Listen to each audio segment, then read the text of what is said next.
I've always loved photography. It's been a lifelong passion of mine. When I was younger, I would run around with a camera my father had gave me and snap pictures of everything there was to see around our home in Nebraska.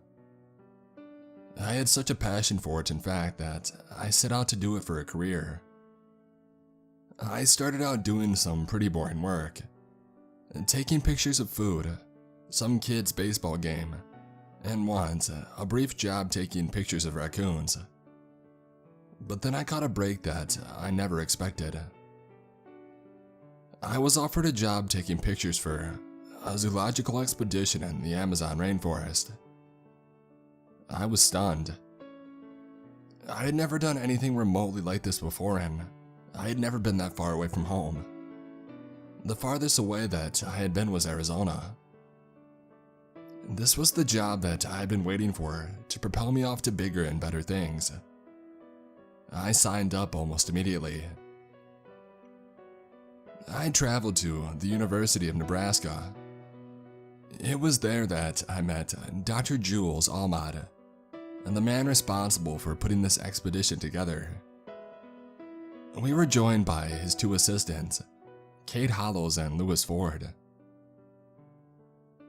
We then took an airplane to Rio de Janeiro and then took a bus deep into the heart of Brazil, to a small village called Haraptas.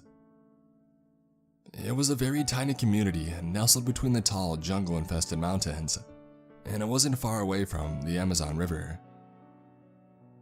Dark and dense jungle surrounded us on all sides. I was absolutely blown away by its beauty. I got to work immediately taking pictures. In Haraptas, Dr. Ahmad met with a man named Yurik. Yurik was quite familiar with this region and would be our guide through this area. Ahmad booked us a room at a local hotel and we just hung out for the night. Ahmad just wrote in his journal for the night, and so I spent my time talking with Yurik. Yurik, as it turned out, was quite a fascinating individual. He had lived in this area his whole life, and he told me stories of encounters with the wildlife and the Brazilian police and all sorts of crazy adventures. But then in one conversation about the type of trees in the jungle, he offhandedly mentioned a group of kids who went missing about 2 months ago. Missing? I said. How did they go missing? He thought for a moment, as though he was debating whether or not to elaborate further. Well, I mean, the rainforest can be a dangerous place if you don't know what you're doing. They were about 16 years old, and they probably went out there, got drunk, and got lost. And then who the hell knows after that? They were some good kids, though. The village, of course, has gone wild with this thing, though, said Yurik. What do you mean, gone wild? I asked. They think some spirit got a hold of the boys, some local legend. I wouldn't worry about it, though. I've been in these jungles so often that I would have seen a spirit if there was one, said Yurik. I left the story at that, but I must admit that I had a strange uneasiness for the rest of that night. That morning, we set out into the jungle. We wore loose clothing and large backpacks carrying our supplies. We expected to be out there for 5 days, so we packed heavily. Yurik led us out through the jungle, and soon the canopy began to blot out a lot of the light from the sky. The light that did filter through was transformed into a dark green. The jungle floor was covered in vegetation and little animals and birds hopped around as we passed. Yurik had warned us to watch out for any brightly colored reptiles since they were almost certainly venomous. Dr. Ahmed directed me to take pictures of various plants and animals as we passed. The unique lighting of the jungle allowed for some truly impressive images. His two assistants took pages of notes and observations about the different life forms they encountered. We walked for several hours that day, occasionally taking breaks. I was covered in sweat, as well as mosquito bites. And despite this discomfort, the day was quite a beautiful experience. And then Kate called the rest of us over to check something out. We all obliged and we walked over in the direction of her voice. It was there that we found it. It was a large, circular stone about a foot in length and an inch in thickness. It was jet black and was covered in a variety of strange carvings. The engravings depicted an image of a being that had no real defining features save for two large red eyes. And the rest of its body was pure black. The being was hovering above a crowd of people who were shown cowering and crying before the entity in fear and terror. Have you ever seen anything like this? I asked Yurik. He shook his head. It doesn't look like anything a local tribe would try to create. Most of their images depict beings that are half animal. Dr. Ahmad stared at the stone. His eyes betrayed a mind that was deep in thought. Eventually, he turned to the rest of us. I don't think it's anything to worry about, but I think we should bring it with us to give to the archaeology department when we head back to the States. They will certainly find it interesting, said Ahmad. Kate and Lewis both agreed, and since I had the least amount of supplies in my bag, I was given the stone to carry. The rest of the day passed without any other strange oddities, besides some of the wildlife we were studying. That night, we found a large rock wall that we camped out beside. There was a small clearing next to it which allowed us to light a fire. We had brought only ready-made meals, but they were still quite good. We fell asleep later that night after our conversations over food. I fell deep into the darkness of unconsciousness until I woke up. I looked around and I noticed that it was still quite dark out. Due to the fact that we were in a clearing, the moon cast a pale light on only this section of the jungle, ending at the tree line. I checked my watch and I saw that it was 3:34 a.m. I closed my eyes again in a vain attempt to fall back asleep. After realizing that it was futile, I stood back up and I stared off at the trees. And then I noticed something. My backpack was giving off a faint orange glow from within it. I found this quite strange. I walked over to it and I cautiously unzipped it. The light was coming from the stone. It was radiating an orange light. I went to pull it out, and the moment my hand touched it, a burning sensation filled my hand. I screamed in pain and I reared back from it. I somehow didn't wake anybody up. I looked back at the stone and I saw that the light was slowly fading from it. Eventually, it fell back into its usual jet black color. I was absolutely stunned and confused. I didn't understand how that could possibly happen.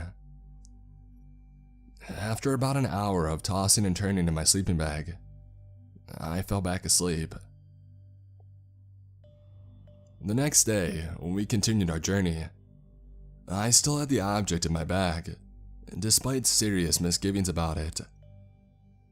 I continued taking pictures at the request of Ahmad. The next day passed quite like yesterday, but this time something was slightly different. We had a much harder time finding animals to take pictures and observations of. We still found some animals, but even the ones that we did find soon scampered off immediately upon us passing them. It was sometime in the afternoon. I was taking pictures of a snake that was slithering upon the ground. Lewis was right behind me explaining some of his observations. And then for fun, I snapped a picture of the jungle. I then took a glance at the photo. There was something else in the picture. It was a boy, probably around 16, crawling on the ground and covered in blood. He had massive lesions, rips and holes all over his body. I could see his muscles and bones in some places. He was looking directly at the camera with his hands digging into the ground, and he looked terrified. I jumped to my skin when I saw the photo, and then I stared at it with mounting disbelief. I then showed it to Lewis, who looked just as stunned as I was. We went back and we showed it to the others. Kate was quite unnerved by the picture, and Ahmad simply glanced at it in a disinterested way. But then Yurik identified him. "That was one of the boys who had vanished out here 2 months ago," said Yurik. Now I was truly unnerved by this point, and I wanted nothing more than to head back to the village. I told Ahmad that this was not normal, and that I had inspected the camera and there was nothing wrong with it. But he refused. "Look, this is quite strange, no doubt, but it's not enough of a reason to cancel our whole expedition. We are doing great work, and I refuse to have it destroyed because you saw something weird in a photograph. Now, we are continuing the journey. Come along," said Ahmad in frustration. Everyone reluctantly agreed, but I was seriously nervous, as was Yurik. We walked through the jungle for the rest of the day and into the night, where we camped out in a slightly less dense region of the rainforest. I sat against a tree, now bathed in almost complete darkness, inspecting my camera for anything that I may have missed. I was still unable to find anything wrong with it. I then asked Lewis to hand me some water from the container. I got no response. So then I asked again. Still nothing. I got up and I looked around, and I realized Lewis was nowhere to be found. I yelled for the rest of the group, and Kate and Yurik and Ahmad ran towards me. We looked around, but we couldn't find any trace of Lewis. We then decided to search the area around our camp. We all split up and we called Lewis's name as we marched through the jungle.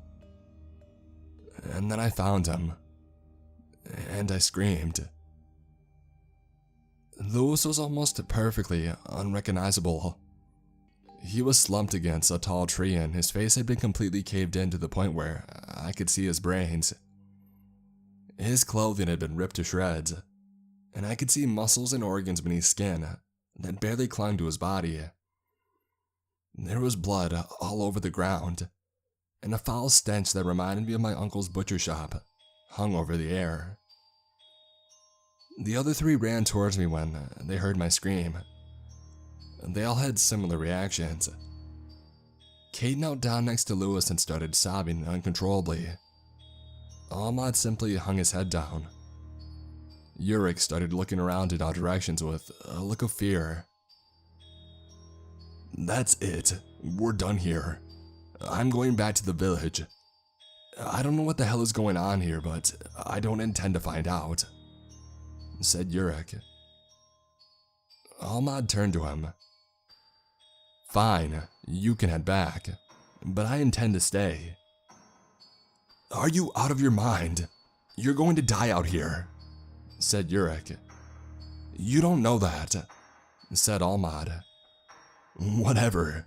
Do what you want. I'm heading back. Good luck getting home without a guide," said Yurik. Yurik marched back to the camp to grab his supplies. Kate seemed to be in deep thought, trying to decide what to do. I, for one, decided the moment that I saw the body that I was getting the hell out of there. I took out my cameras and I decided to take a picture of Lewis's body for the authorities to possibly analyze. I snapped the picture and I loaded the photo. And there it was in the background. It was very tall. It rose several feet above our heads. It had dark, shadowy features, but it appeared humanoid. Then there were its eyes. They were a bright, fiery red. They blazed even in the still image. And then I took another picture and it was closer.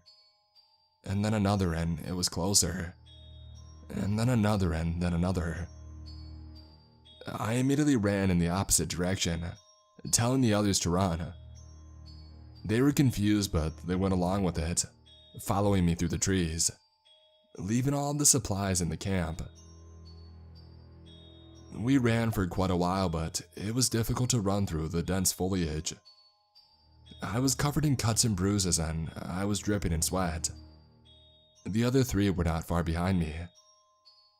I started snapping pictures all around me, and thankfully, I didn't see anything out of the ordinary in the pictures. Once I felt that we were in the clear, I told the group to stop running. I then turned around and I started snapping more pictures. I didn't see anything in the photo, so I breathed a sigh of relief. We should keep walking that way. We can't stop. It may still be coming, I said. I then showed them the picture of the entity, and they were all speechless. We then decided to keep walking through the night, despite the danger of getting lost. I remained in the back and I took pictures constantly to see if the creature appeared. This way. I think I know of a village nearby from the last time that I was here, said Dr. Ahmed.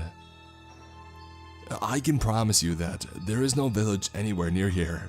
You must be thinking of a different spot, said Yurik.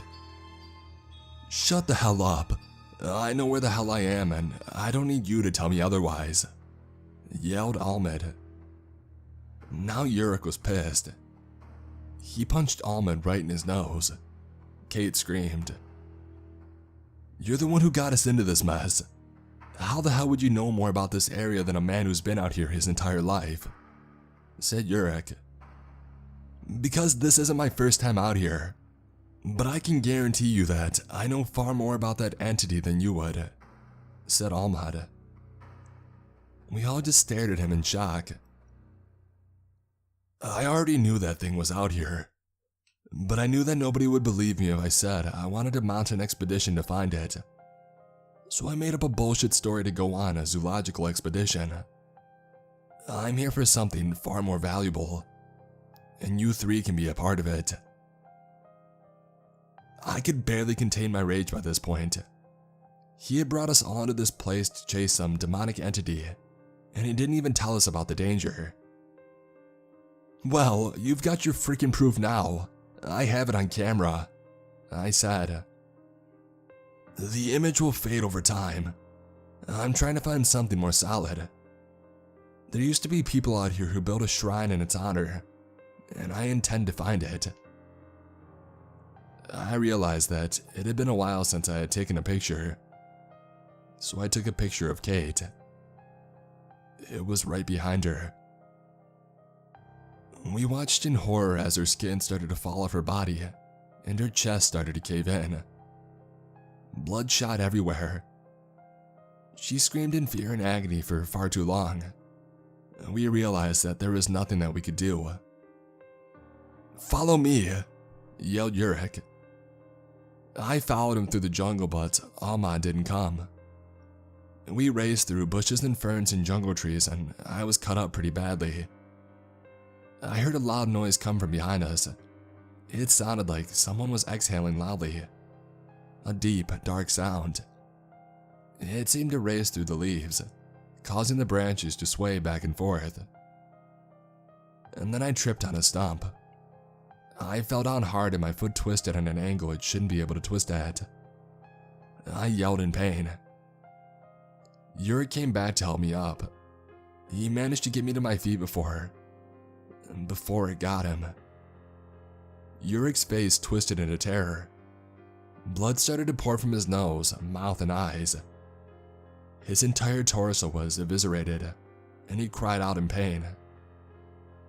I would like to say that I tried to help him like he helped me, but I just ran. Despite the pain in my foot and Yurik's cries for help, I just ran.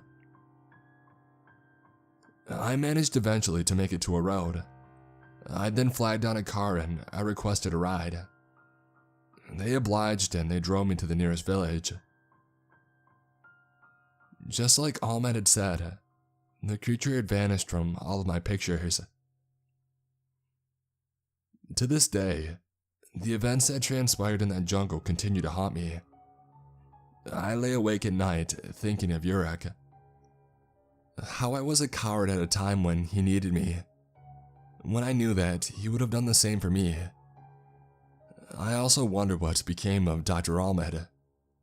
If he ever did find that shrine that he was talking about, or if he was killed just like the rest of them. But the thing that truly haunts me at night are those eyes. Those deep, red, fiery eyes